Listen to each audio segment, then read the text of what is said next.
2025年不動産市場はどうなるかって話をしたいと思います。ちなみに2024年は、全部当たっていまして、6つ項目があって全部当たっていたので、X である人が投稿して、オキレジェ全的中やんって言って12万ビューぐらい出ましたね。まあ、当たるのは当然のこと。当たらなければ私なんか信じられないでしょっていう感じで。で、じゃあ2025年を当てたいと思うんですけれども、まずやるべきことは2024年を理解することです。まず、分譲マンション市場。新築については供給個数が減少して販売価格が下落して在庫は増加しましたと。で、中古については制約個数が増加して販売単価が上昇して在庫が減少しました。全く逆の動きをしているわけですけれども、新築っていうのは場所が変わっちゃうので、中古は分散しているので、統計的に信じられるのは中古であります。なので、中古としては売れ行きはいいわけですね。ということは新築も基本は売れ行きはいいわけですけれども、立地の悪化はかなりひどくなってきています。で、立地が悪いところで価格が高くなっているところは売れなくなってきているので、気をつけなければいけないですけれども、総じて24年はまだ売れ行きは良かった方だと思っています。で、次に戸建ての市場ですね。新築分譲は在庫削減のために値引きをしています。土地価格、これから、注文住宅を建てたいとか、あとは中古の戸建て、実際もうあり物を買いたいという人たちにとってみると、高止まり傾向は価格については続いています。マンションと比べると不人気市場にちょっとなってしまっていますけれども、マンション高すぎるところもあるので、見方によっては魅力的だと思います。なぜなら、戸建てっていうのは土地代が必ず残りますんで、5年で住み替えるのは建物の焼却期間がスピードが速いので、ちょっと難しいんですが、10年ぐらいのスパンで住むっていうんであれば、戸建ても十分検討できますし、資産性を担保できるという話になってきます。なので、検討する余地は十分あるというふうに思っています。次に賃貸市場、ファミリーを中心に需給逼迫して家賃は高騰しています。これはもう前から私が言っている通りになっているし、もう今普通にそれを言われるようになってきています。で、その他の背景として建築費高騰は尋常じゃなくてですね、これからだから新築のマンションの価格って暴騰しますよ。で、それからコストアップ主要因になっていますと。で、ローン金利の上昇は限定的なので、そんなに私は上がらないというふうに思っています。実際、メガバンクから借りるんだったらどうこうって話ありますけれども、ネット銀行から借りる分にはそんなに上がらないと思っています。じゃあ、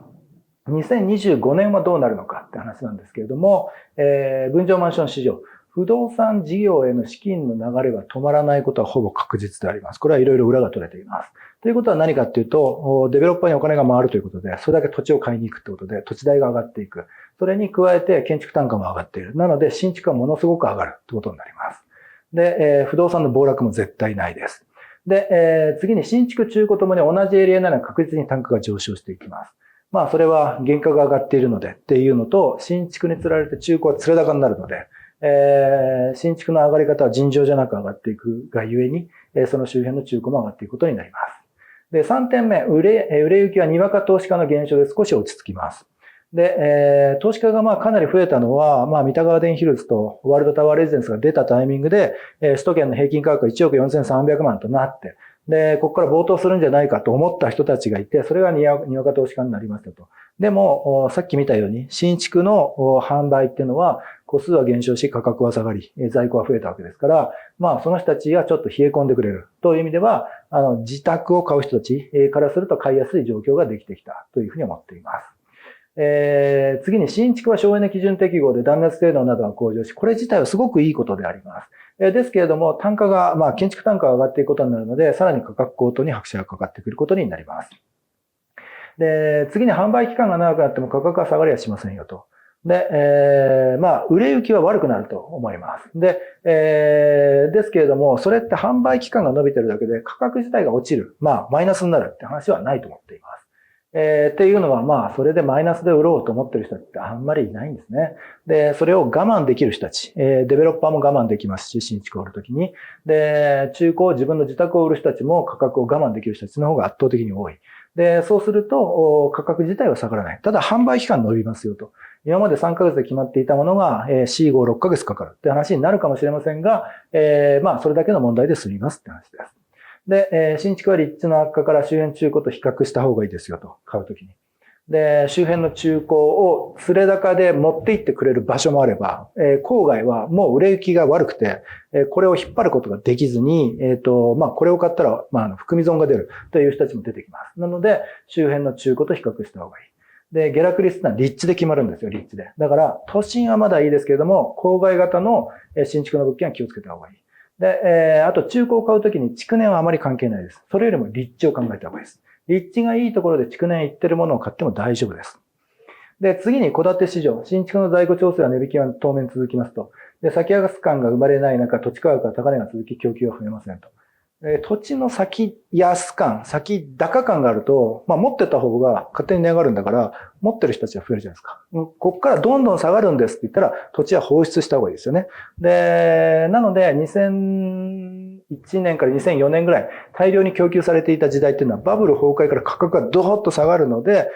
法人が土地をいっぱい流出した。で、だって持ってたって損するだけだか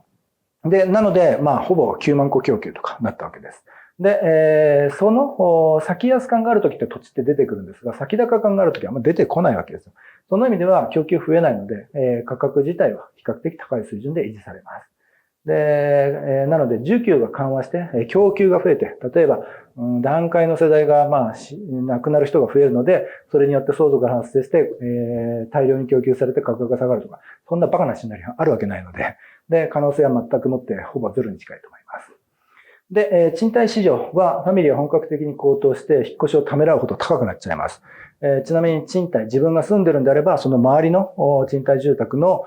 相場なり募集事例っていうのを見てみてください。で、もうすでに1割ぐらいが高いですし、これから2割、3割高くなって、もう引っ越せないっていう状態になっていくと思います。で、住み替え時だけじゃなくて、更新時の値上げもこれから増えていきます。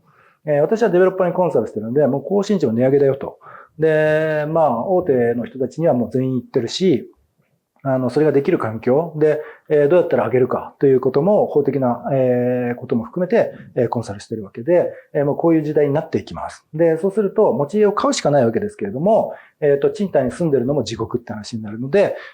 今後、買ってない人は買っておけば、もうエスカレーター上でその資産インフレに乗っかることができるので、それに乗ったもん勝ちだというふうに思っています。で、なのでそれを遅らすタイミングが遅れれば遅れるほど損するので、そこは考え直した方がいいなというふうに思っています。なので、マーケットはこのように変化するって言ってるわけですけど、今年も全部当たるつもりで言っていますので、皆さんこれを活かしていただければというふうに思います。